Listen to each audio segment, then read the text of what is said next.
ഓണം എന്നത് മലയാളികളെ സംബന്ധിച്ച് ഒരു വലിയ ഒരു ഉത്സവമാണ്. കാരണം വറുതിയുടെയും പട്ടിണിയുടെയും എല്ലാം കാലം കഴിഞ്ഞിട്ട് വരുന്ന വിളവെടുപ്പിന്റെ ഇതിന്റെ ഫലം എടുക്കുക, പൂക്കളുടെ കാലം, അതാണ് നമ്മളെ സംബന്ധിച്ച് ഓർമ്മ വരുന്നത്. പക്ഷെ നമ്മൾ ഒരു 40-45 വർഷം മുമ്പ് നമുക്കുള്ള ഒരു ഓണമല്ല ഇന്നത്തെ ഓണം എന്ന് പറഞ്ഞാൽ.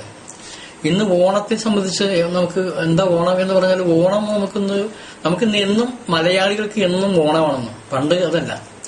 പണ്ട് എന്ന് പറഞ്ഞാൽ നമുക്ക് ഉണ്ണാനില്ല, നമുക്ക് ഉടുക്കാനില്ല. നമ്മൾ കാത്തിരിക്കുകയാണ്. ഒരു ഓണക്കോടി ഉടുക്കാൻ വേണ്ടി കാത്തിരിക്കുന്നു. ഒരു വീട്ടിൽ ഒരു പപ്പടം കാച്ചാൻ കാത്തിരിക്കുന്നു, കായ വറുക്കാൻ കാത്തിരിക്കുന്നു, ഏത്തപ്പഴം കഴിക്കാൻ കാത്തിരിക്കുന്നു. അങ്ങനെ ഒരാഴ്ചക്കാലെങ്കിലും ഈ സമ്പൽ സമൃദ്ധമായ സദ്യ ഉണ്ടാകാൻ വേണ്ടി നമ്മൾ പട്ടിണിയുടെ ഒരു മധുരം നമ്മൾ അറിയുന്നത് ഓണക്കാലം വരുമ്പോഴാണ്. അപ്പൊ നമ്മൾ ആലോചിക്കുമ്പോൾ ഇന്ന് നമുക്ക് ഉള്ള ഒരു ഓണമല്ല. പണ്ടൊക്കെ ഒരു ഓണത്തിന് നമ്മൾ കാത്തിരുന്നു ഒരു നേരം ഭക്ഷണം കഴിക്കാൻ ബുദ്ധിമുട്ടിട്ടുള്ള ഒരു കാലമുണ്ട്. പക്ഷെ ഇന്നിപ്പോ ആ ഒരു പ്രശ്നമില്ല. നമുക്ക് ഇന്നിപ്പോ ഭക്ഷണത്തിന് പ്രശ്നമില്ല, ഉടുക്കാൻ വസ്ത്രത്തിന് പ്രശ്നമില്ല. അതുപോലെ നമുക്ക് ഇന്ന് യാതൊരു പട്ടിണിയും പട്ടിണി എന്ന് പറയുന്നത് കേരളത്തെ സംബന്ധിച്ച് ഇന്ന് നമുക്കില്ല. പക്ഷെ ആ ഇല്ലായ്മയാണ് ഇന്ന് നമുക്ക് ഏറ്റവും മധുരമുള്ള ഓണമായി. 30 വർഷം മുമ്പുള്ള ഓണമാണ് യഥാർത്ഥത്തിൽ മധുരമുള്ള നല്ല ഓണമായി ഇപ്പോഴത്തെ പഴയ തലമുറയ്ക്കൊക്കെ തോന്നുന്നത്. പുതിയ ആളുകൾക്കൊക്കെ ഇപ്പൊ അങ്ങനെ തോന്നുന്നില്ല. ഈ പഴയ ആളുകളെ സംബന്ധിച്ച് വരുമ്പോൾ പഴയ ഓണമാണ് മധുരമുള്ള, അല്ലെങ്കിൽ സമർത്ഥമായ, അല്ലെങ്കിൽ ഒരു മാദകത്വമുള്ള, അല്ലെങ്കിൽ അങ്ങനെയുള്ളൊരു ഓണം പഴയ ഓണമാണ്.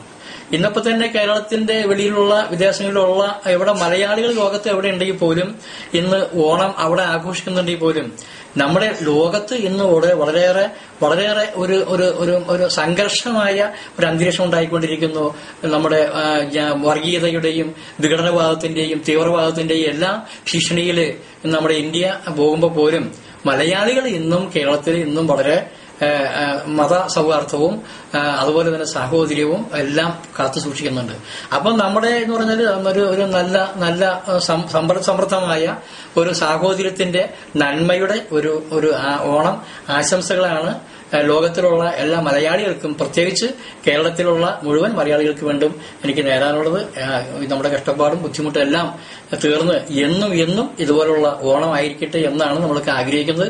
അതിനുവേണ്ടി ഒരു പുതിയ തലമുറയ്ക്ക് വേണ്ടി നമുക്കൊക്കെ ഒത്തൊരുമിച്ച് നമുക്ക് പ്രവർത്തിക്കാം എന്നാണ് എനിക്ക് ഈ ഓണവുമായി ബന്ധപ്പെട്ട് നമ്മുടെ ലോകത്തിലുള്ള മലയാളികളോടും കേരളത്തിലുള്ള നമ്മുടെ മലയാളികളോടും എനിക്ക് പറയാനുള്ളത്. എല്ലാവർക്കും എന്റെ ഓണ ആശംസകൾ.